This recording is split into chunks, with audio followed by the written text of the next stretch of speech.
Cubaan suara. Bismillahirrahmanirrahim. Assalamualaikum warahmatullahi wabarakatuh. InsyaAllah hari ini pada hari Rabu, kita akan sambung lagi sesi PDPR kita bagi subjek ibadah tahun 4. Okey, baik. Semua anak murid boleh bawa keluar buku teks ibadah tahun 4 warna hijau. Warna hijau yang ni ya. Ibadah tahun 4. Jangan buka tahun 3 pula. Tahun 3 dah tahun lepas. Jadi kita sambung lagi tahun 4 untuk tahun ini. Okey, baik.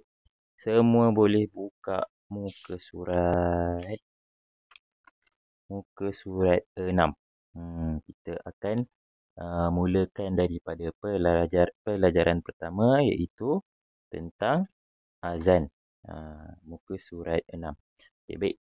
Semua sudah sedia, jadi kita akan mulakan bacaan kita. Okey, pelajaran 1 tentang azan.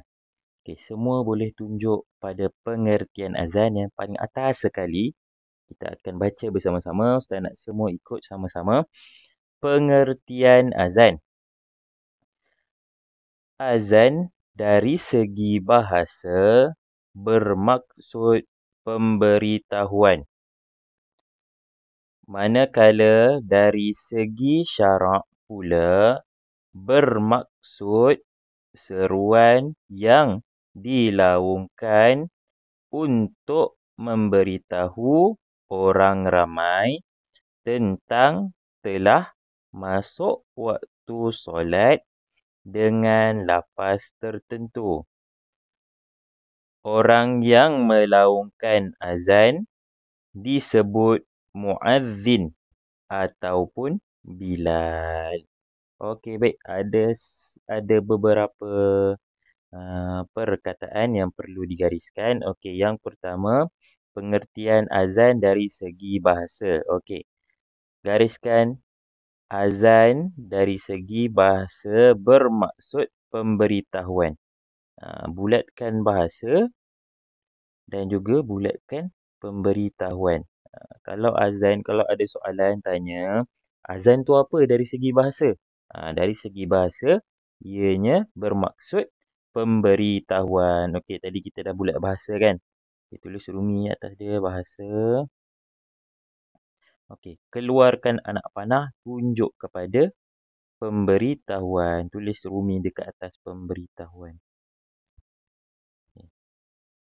Azan dari segi bahasa apa? Azan dari segi bahasa adalah pemberitahuan. Okey, baik. Kita sambung lagi. Manakala dari segi syarak. Tadi dari segi bahasa. Jadi ini adalah dari segi syarak. Gariskan daripada seruan yang dilaungkan untuk memberitahu orang ramai tentang telah masuk waktu solat dengan lafaz tertentu. Dari segi syarak, azan ini bermaksud adalah seruan yang dilaungkan untuk memberitahu orang ramai tentang telah masuk waktu solat dengan lafaz tertentu. Azan ni kita laungkan, kita gunakan azan ini untuk panggil orang solat, panggil orang sembahyang dengan lafaz-lafaz tertentu. Bukannya ada lafaz lain. Ada ke pernah kita dengar azan? Weh, jom sembahyang, jom sembahyang. Tak ada. Jadi azan ini adalah dia ada lafaz dia yang tertentu untuk panggil orang solat. Okey, siapa yang laungkan azan ni? Orang yang laungkan azan adalah yang kita sebut sebagai, bulatkan, muazzin dan juga Bilal. Bulatkan. Orang yang laungkan azan ini, kita ada dua jenis panggilan. Kadang-kadang tu ada orang panggil muazzin dan ada juga orang panggil Bilal. Okey, keluarkan, buat anak panah. Boleh tulis dalam rumi muazzin. Macam mana eja muazzin? M-U-A-Z-Z-I-N.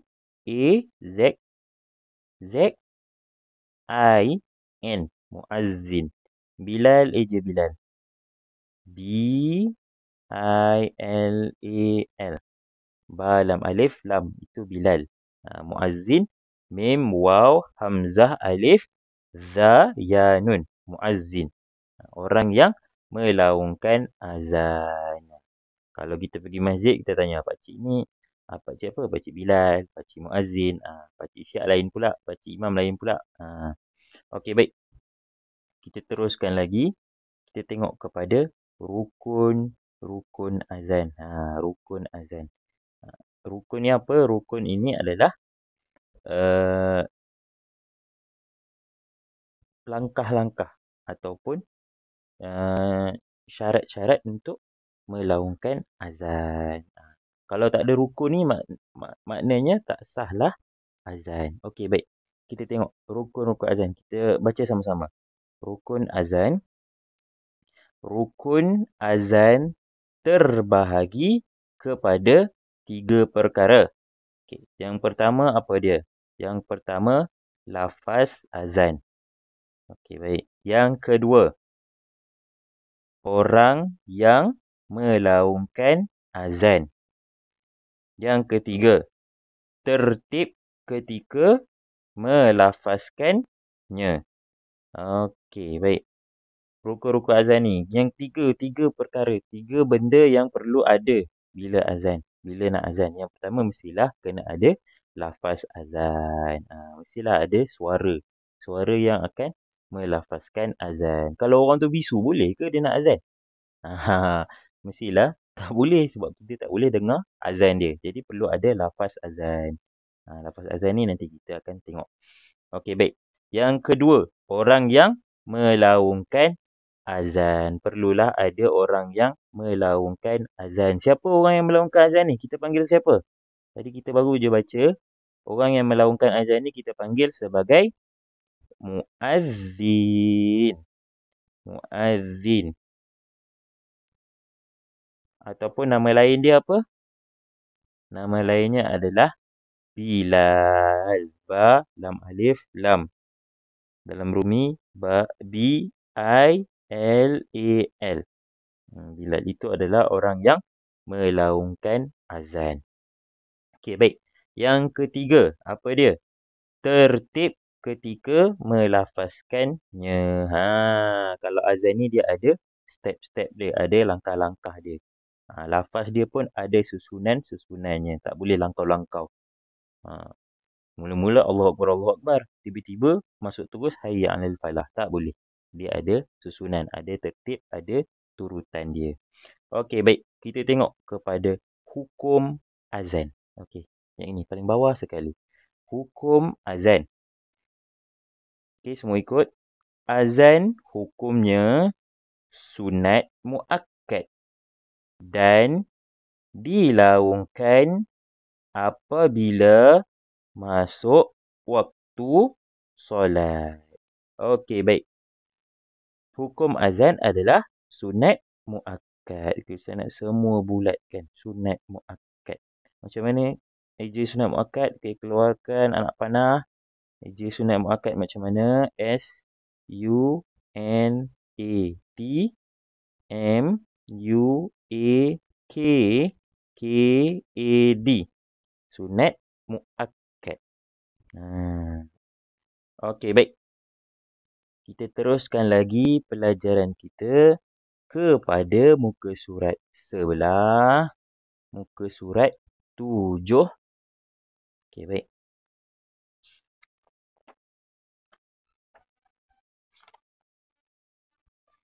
Kita tengok pelajaran 2. Pelajaran 2, cara melaksanakan azan dengan betul. Okey, semua ikut bacaan. Cara melaksanakan azan dengan betul. Okey, baik. Teruskan lagi bacaan. Azan adalah satu ibadah. Setiap perlakuan hendaklah dilakukan dengan sempurna dan betul. Okey. Setiap cara, maknanya setiap langkah bila kita nak melaungkan azan, perlulah betul. Okey, yang pertama kita tengok. Apa dia? Yang pertama kita kena buat apa? Kita perlu menghadap kiblat. Menghadap kiblat. Macam solat, kita kalau solat nak perlulah menghadap kiblat. Sama juga macam azan. Perlulah menghadap kiblat. Dalam keadaan apa ni? Duduk ke, baring ke, berdiri? berdiri. Orang yang nak azan perlulah berdiri kalau mampu. Kalau katakan orang tu lumpuh, dia perlu duduk atas kerusi roda, tak apa. Tak apa, boleh. Dia mengikut kepada kemampuan. Kalau boleh berdiri, boleh sangat-sangat berdiri, lagi bagus berdiri. Dan menghadap kiblat. Okey, yang kedua. Apa dia? Meletakkan kedua-dua tangan ke telinga. Meletakkan kedua-dua tangan ke kedua-dua belah telinga. Okey, baik. Kita tengok pada muka surat sebelah. Muka surat 8. Buka kepada muka surat 8. Muka surat 8. Okey. Kita tengok gambar kanan paling atas dahulu. Nombor 3. Okey, baca sama-sama. Meletakkan tangan ke telinga dan melafazkan azan dengan lantang. Okey, meletakkan tangan ke telinga tadi. Yang tadilah yang langkah kedua tadi. Kita meletakkan tangan ke telinga dan lafazkan azan dengan lantang. Bukannya lafazkan azan dengan bisik-bisik. Macam mana orang nak dengar azan? Kalau kita berbisik, tak boleh. Kalau azan, perlulah dilafazkan dengan lantang. Okey, baik. Kita tengok nombor 4. Nombor 4. Okey, nombor 4. Menjaga hukum tajwid. Dalam azan pun kita perlu jaga hukum tajwidnya. Kalau ada panjang, perlu panjang. Kalau ada pendek, perlu pendek, jangan dipanjangkan. Lafaz-lafaz tu kita kena jaga tajwid dia. Okey, baik. Tengok pada nombor 5 pula. Sebelah kanan di bawah. Memalingkan muka ke kanan apabila menyebut hayya 'alas solah. Okey, kita ulang semula. Memalingkan muka ke kanan apabila menyebut hayya 'alas solah. Contohnya macam gambar budak lelaki ni. Bila pada lafaz hayya 'alas solah, kita disunatkan untuk memalingkan badan dan juga muka sedikit ke kanan. Sedikit ke kanan. Hayya 'alas solah ke kanan. Hayya 'alas solah ke kanan lagi. Memalingkan sedikit muka dan badan ke arah ke kanan sedikit. Baik. Yang keenam. Okey, kita tengok. Baca sama-sama. Memalingkan muka ke kiri apabila menyebut hayya 'alal falah. Tadi hayya 'alas solah kita palingkan ke kanan. Kalau apabila sampai saja lafaz hayya 'alal falah, kita perlu memalingkan muka dan juga sedikit badan ke kiri. Okey, baik. Untuk lafaz muka surat 9 dan 10 ni nanti kita akan tengok semula. Kita akan tengok sama-sama pada sesi yang akan datang, insya-Allah. Okey, baik. Sekarang ni Ustaz nak semua bawa keluar buku latihan kafah ibadah. Yang macam ni. Tahun 4 yang macam ni, ada 2 orang budak, seorang perempuan, seorang lelaki. Bawa keluar. Warna kulit dia adalah warna biru. Okey, baik. Kalau siapa yang dah bawa keluar buku ni, boleh buka muka surat 1. Muka surat 1 ni. Muka surat 1. Okey, baik.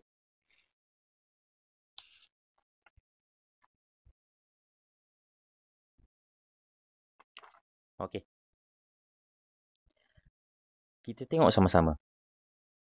Unit 1, azan dan iqamah. Okey, baca arahan dia. Isi tempat kosong dengan jawapan yang betul. Jadi dia dah bagi ada 5 kotak, ada jawapan. Jadi dia suruh awak semua perlu isikan jawapan-jawapan ni ke dalam ruangan kosong yang ada. Jadi, sebenarnya yang ini awak semua boleh dapatkan dalam buku teks. Jawapannya boleh dapatkan dalam buku teks muka surat 6. Tengok pada pengertian azan. Dia semua yang muka surat 1, buku latihan ni, jawapannya ada pada muka surat 6, pengertian azan. Tengok. Sebagai contoh, saya bagi satu contoh saja. Yang lain awak kena cari sendiri. Tipulah kalau tak ada jawapan sebab jawapannya memang ada dalam buku teks. Okey, baik. Kita tengok yang pertama. Azan dari segi bahasa bermaksud tempat kosong. Apa tadi? Kita dah bincangkan sama-sama kan? Azan dari segi bahasa bermaksud. Dah bulat dah tadi. Ustaz suruh bulat tadi. Bahasa bermaksud pemberitahuan. Okey, jadi tulislah pemberitahuan. Yang atas ni kalau ada pemberitahuan, pangkah. Potong. Maknanya jawapan ni dah tak boleh guna dah untuk tempat kosong yang lain. Itu untuk A. Untuk muka surat 1. Jadi boleh tengok muka surat 2. Okey. Tengok arahan dia. B. Tandakan betul ataupun right pada pernyataan yang betul. Okey.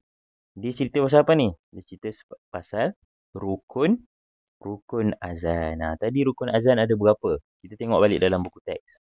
Rukun azan hanya ada 3. Maknanya akan ada 3 right sahaja. Tak boleh lebih. Ada 3 right sahaja. 3 tanda sahaja. Maknanya tengoklah. Samakan dengan buku teks muka surat 6 ni. Mana yang ada contohnya lafaz azan. Okey, lafaz azan yang dilaungkan. Sama tak lafaz azan? Okey, sama. Jadi tandakan betul. Tengok yang lain. Suci dari hadas. Mesti dilaungkan di masjid. Kalau ada, tanda betul. Kalau tak ada, biarkan kosong. Tak perlu tanda pangkah. Okey, baik. Saya harap kamu boleh siapkan muka surat 1 dan 2 sahaja. Okey. Itu saja untuk hari ini. Wassalamualaikum warahmatullahi wabarakatuh.